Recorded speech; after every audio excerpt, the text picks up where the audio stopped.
মূল কথা হলো যে যদি কেউ ট্যাক্স রিটার্ন সাবমিট না করে তাহলে তার জন্য কি অসুবিধা হতে পারে।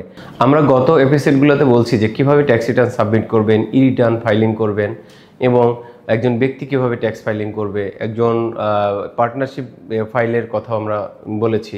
এর বাইরেও বলেছি যে একজন ফ্রিল্যান্সার কীভাবে করবে। বাট মূল কথা হলো যে যদি কেউ ট্যাক্স রিটার্ন সাবমিট না করে তাহলে তার জন্য কি অসুবিধা হতে পারে বা পরবর্তীতে তিনি কী ধরনের সমস্যার সম্মুখীন হতে পারেন। তিনি যদি ট্যাক্স রিটার্ন সাবমিট না করেন তাহলে মিনিমাম ট্যাক্স যে পেনাল্টি বা জরিমানা সেটা হলো 5,000 টাকা। এটা 10% পর্যন্ত হতে পারে অথবা মান্থলি 2% এক্সট্রা কস্ট বা সারচার্জ বা যেটা আমরা বলি অতিরিক্ত খরচ হিসেবে তাকে ব্যয় করতে হতে পারে।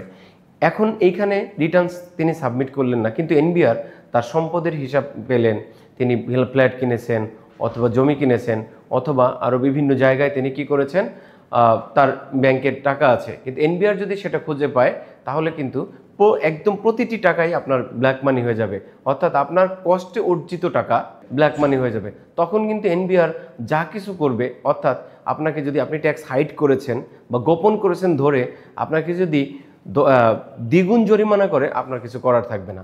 সুতরাং জরিমানা থেকে আপনাকে নিজেকে বিরত রাখুন, সুন্দরভাবে ট্যাক্স রিটার্ন ফাইলিং করুন।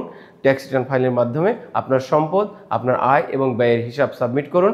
অ্যাজ এ রেজাল্ট আপনি দিন শেষে পরিষ্কার থাকুন এবং আপনার সম্পদ, আপনার ইনকাম আপনার জন্য স্বচ্ছ থাকুক।